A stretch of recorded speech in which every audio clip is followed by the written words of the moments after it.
Os recursos repassados por meio do Fundo de Participação dos Municípios não são verbas carimbadas ou fruto de convênios. O volume de recursos gerados pelo FPM depende do índice obtido por cada município, levando em consideração a sua população.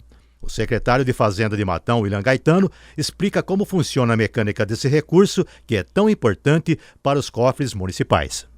O Fundo de Participação dos Municípios é uma das principais fontes de renda das cidades no país como um todo, né? E ele é calculado com base na faixa de habitantes que o município possui. Matão, pela nossa faixa de habitantes, o índice ele é 2,8%. Isso correspondeu no último ano, em 2020, a mais ou menos aí 9.300.000 reais.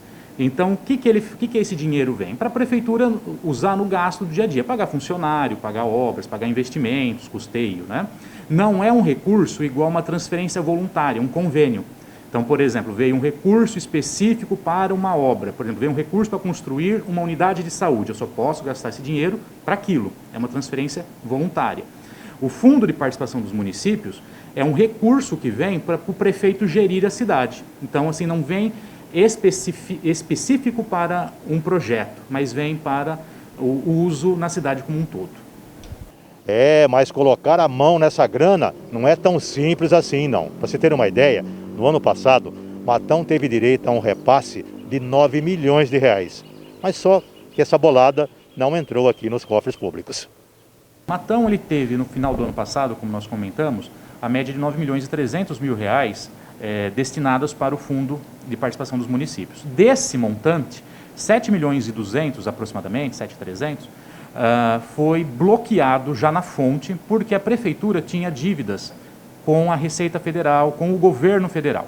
E pela Constituição, o governo ele pode bloquear esses recursos para pagar essas dívidas. Então, em síntese, o governo federal tinha que repassar ao município 9.300.000, mas o município tinha dívidas com o governo. Então, não tinha sido pago parcelamentos ou verbas patronais, então existia dívidas com o governo e isso gerou, né, um bloqueio nas contas todo mês na faixa de 7.300.000 reais.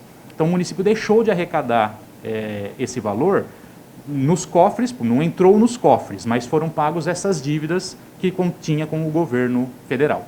Como vimos, as dívidas não são um bom negócio para a saúde financeira dos municípios. Com as contas no vermelho, os investimentos ficam comprometidos.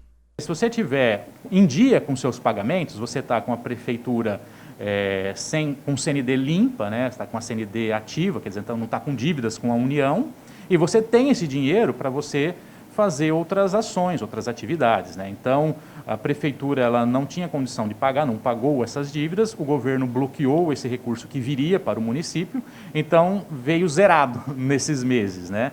Era um recurso importante que nós poderíamos estar utilizando para compras de medicamentos, por exemplo, né? Ou testes de Covid, ou outras políticas públicas, né? Então, além de você ter a dívida, né? E essa dívida depois ela tem juros, tem multas, né? Uma bola de neve, vamos colocar isso. Você também fica negativado até você conseguir pagar tudo isso. E nesse negativado, o governo municipal, né, a prefeitura, ela acaba não tendo acesso, às vezes, a linhas de crédito, a convênios e alguns outros projetos.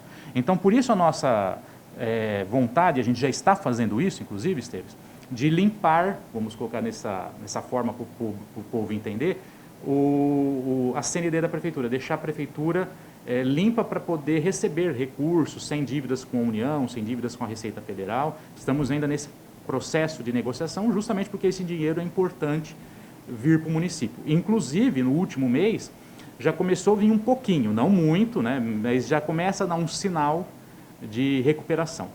E olha só, o dinheiro que é arrecadado pelo Fundo de Participação dos Municípios poderia ser maior ainda, mas tem uma complicaçãozinha aí. Acontece que o governo federal cobra 2 impostos e salgados, mas só que eles não entram na conta na hora de distribuir com os municípios. O nó é que eles foram criados após a Constituição. O Fundo de Participação do Município ele leva em conta 2 impostos, o Imposto de Renda e o IPI, né, Imposto sobre Importação. O que acontece? A criação do fundo foi pré-Constituição de 88. E ele tinha esses impostos na época que é a base de cálculo. Anos depois foram criados outros impostos, como o PIS, o COFINS, né? E eles não entram na base de cálculo do Fundo de Participação do Município.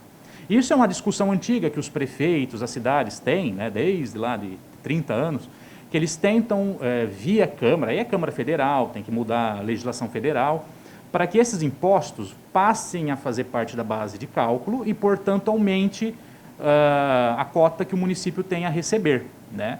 Então, isso é algo ainda que não tem uma definição a nível federal, porque hoje é somente esses dois impostos, o Imposto de Renda e o IPI, que entram na base de cálculo.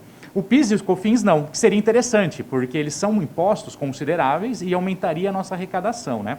Só para você ter uma ideia, tanto na reforma tributária como em outros reformas que houve ao longo do tempo, o governo aumentava mais esses impostos, o PIS e o COFINS, porque esse dinheiro ia somente para o governo federal, não vinha para os municípios através do Fundo de Participação dos Municípios. A única forma do município acessar esses recursos seria através das transferências voluntárias, que seriam os convênios, os contratos de repasse, outras formas, né? Mas a constitucional, que é o Fundo de Participação dos Municípios, ele não teria acesso a esse valor.